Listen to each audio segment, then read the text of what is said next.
Ya, kembali bersama kami di iNews Today. Pemirsa, Gubernur Jakarta Pramono Anung meninjau langsung pembongkaran tiang monorail di sepanjang Jalan HR Rasuna Said, Kuningan, Jakarta.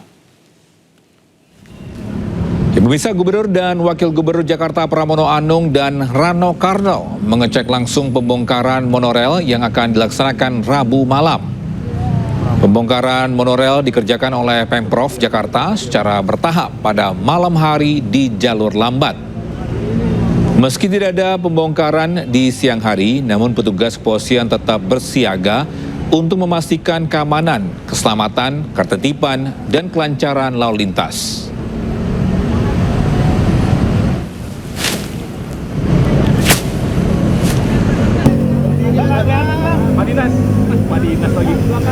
Ya, pemirsa, proyek ini menargetkan pembongkaran 98 tiang dengan target rampung pada bulan September mendatang.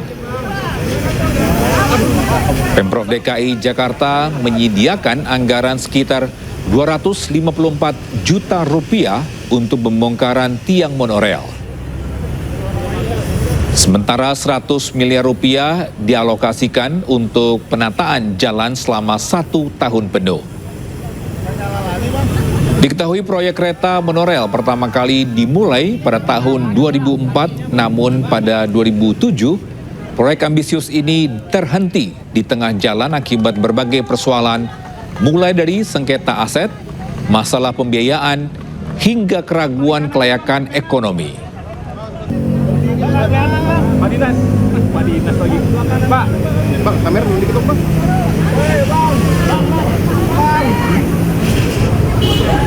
Saya kan kata apa-apa nih, Bang.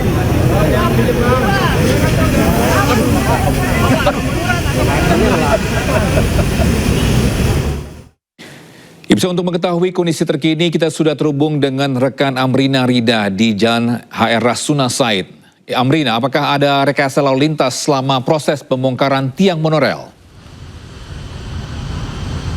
Iya, Togi, informasi yang kami dapatkan ini ternyata untuk pembongkaran tiang monorail mangkrak yang berada di sepanjang Jalan HR Rasuna Said Kuningan ini akan dilakukan memang di malam hari.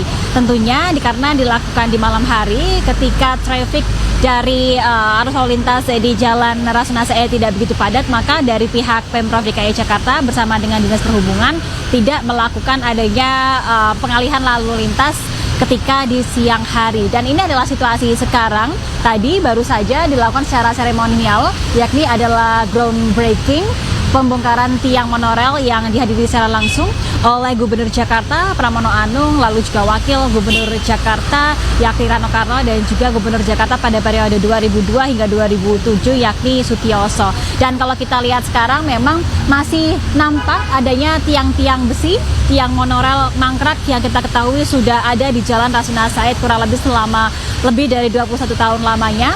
Dan sekarang di sepanjang tiang-tiang ini memang sudah dipasang adanya garis penanda gitu ya, untuk menandakan bahwa proyek pembongkaran tiang monorail ini akan segera dilakukan. Kalau informasi yang kami dapatkan, nanti secara total di sepanjang Jalan Rasuna Said hingga area Senayan ada 109 tiang monorail yang akan dibongkar oleh pihak pemerintah Provinsi DKI Jakarta bersama dengan Dinas Perhubungan. Nanti akan dilakukan secara bertahap, Togi, pembongkarannya, di mana nanti akan difokuskan terlebih dahulu untuk tiang-tiang monorail yang ada di Jalan Rasuna Said hingga ke area Gatot Subroto. Barulah nanti setelah di area sepanjang Rasuna Said hingga Gatot Subroto ini selesai dibongkar tiangnya, maka akan dilanjutkan di area Senayan. Nah, untuk anggaran sendiri memang secara total untuk pembongkarannya saja memakan anggaran 254 juta hingga 300 juta rupiah. Namun secara total dari pihak pemerintah Provinsi DKI Jakarta bersama dengan Dinas Perhubungan ini menganggarkan ada 102 miliar rupiah untuk pembongkaran tiang monorail plus revitalisasi dan juga penataan jalan di Rasuna Said. Jadi nanti akan ada perubahan jalan-jalan di mana untuk lajur cepat yang mana sekarang hanya terdapat 2 lajur cepat dan juga 1 lajur lambat, nanti akan dilebur menjadi 3 lajur cepat. Dan tentunya untuk bisa membuat adanya penambahan 3 lajur cepat ini, nanti untuk tiang-tiang yang sekarang menghalangi area jalan akan diratakan dan akan dibangun dengan jalan lajur cepat tersebut. Nanti juga akan dibangun adanya pelebaran pedestrian,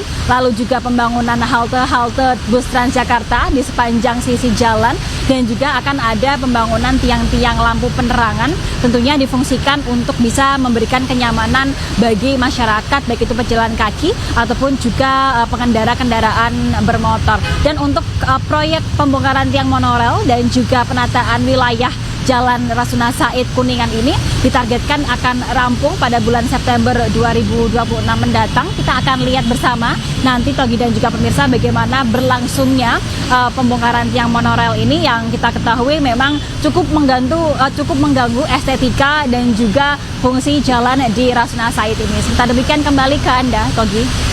Baik Amrina, untuk terkait mungkin informasi jadwal pekerjaan di malam hari untuk pembongkaran tiang monorel ini jam berapa dan apakah ada petugas untuk menjaga lalu lintas?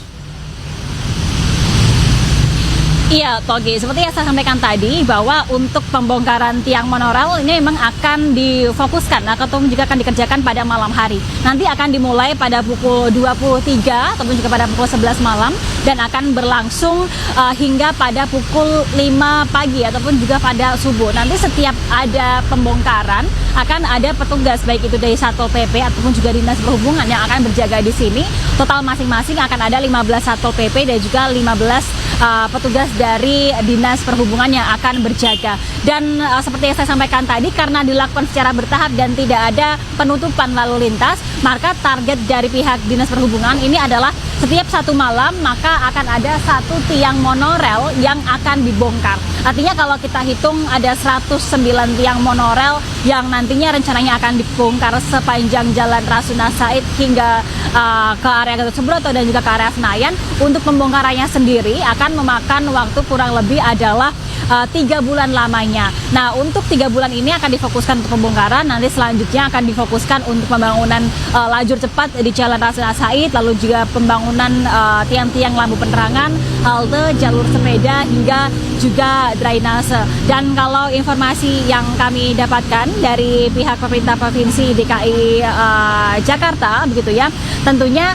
dikarenakan ketika di malam hari sendiri trafiknya tidak begitu tinggi, yang ditakutkan adalah bahwa nanti yang menyebabkan kemacetan adalah warga yang menonton proses pembongkaran. Nah, oleh karena itu dihimbau pada warga yang melewati Jalan Rasuna Said ini tidak berhenti untuk melihat area pembongkaran agar tidak menyebabkan kemacetan.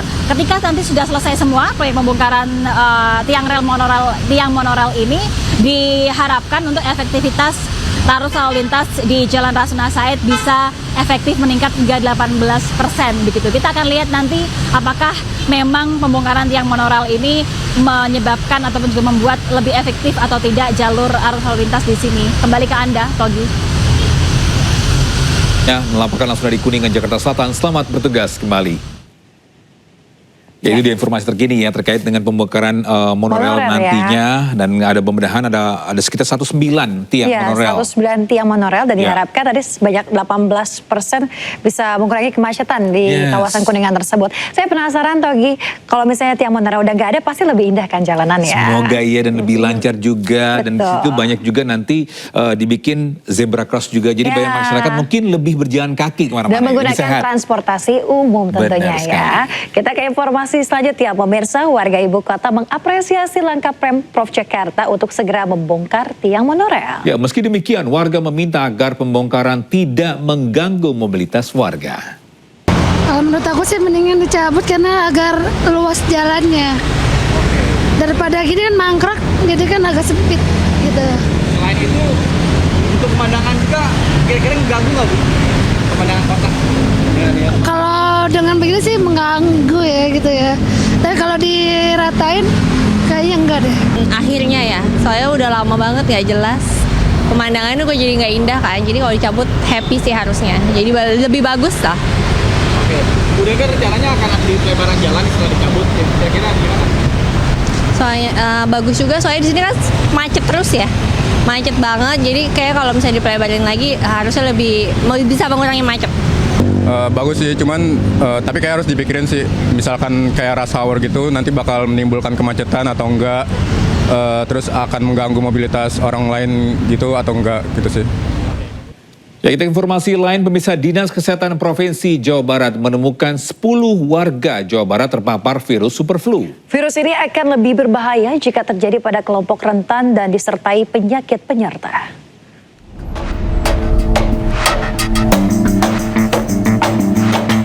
Dinas Kesehatan Provinsi Jawa Barat mengonfirmasi virus super flu menyerang sejumlah warganya.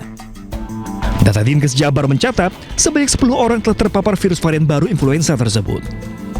Ke-10 warga tersebut terkonfirmasi pada bulan Agustus hingga akhir tahun 2025. Kini ke-10 warga telah pulih. Virus super flu gejalanya lebih lama jika dibandingkan dengan flu biasa. Dengan gejala batuk pilek, demam, dan sesak nafas yang akan lebih berat jika terjadi pada kelompok rentan dan yang mempunyai penyakit bawaan. Bisa sembuh sendiri dengan daya tahan tubuh yang baik. Nah, memang hati-hatinya kepada penyakit apapun ya, itu akan berat pada orang-orang yang mempunyai sistem daya tahan tubuh yang tidak lengkap, seperti misalnya pada anak balita. Yang kedua adalah pada lansia. Dan ketiga pada orang-orang yang punya komorbid, hipertensi, diabetes, jantung, begitu. Semua penyakit pun gak hanya influenza tipe A ini, tetap dengan kelompok rentan ini harus lebih melakukan perilaku hidup bersih dan sehat, termasuk cuci tangan setelah melakukan aktivitas. Menkes menegaskan super flu bukanlah virus baru, melainkan varian baru dari virus influenza A yang telah lama dikenal di dunia medis. Virus ini telah ada selama puluhan tahun dan berbeda dengan COVID-19 yang sebelumnya muncul sebagai virus baru, sehingga daya tahan tubuh belum mengenalnya. Maka imunitas masyarakat dinilai sudah cukup tahu karakter virus tersebut dengan risiko dampak berat relatif kecil dan tak perlu menimbulkan kepanikan. Kita udah sangat tahu gimana cara pencegahannya. Artinya ya kalau semuanya sebelahnya sehat ya nggak usah pakai masker. Tapi kalau udah ada wartawan sebelahnya batuk-batuk, pilek-pilek, ya pakai masker. Sama yang rajin cuci tangan. Nah ini kan masukannya sama sekali. Itu aja yang saya penting buat teman-teman wartawan. Jangan sampai membuat masyarakat panik. Karena ini adalah flu yang sudah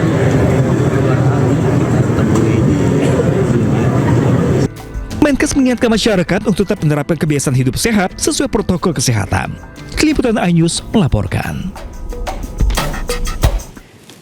Pemirsa, viral di media sosial seorang WNA melakukan aksi eksibisionis di Taman Literasi Blok M Jakarta. Ya, jangan kemana-mana, ini sudah akan segera kembali.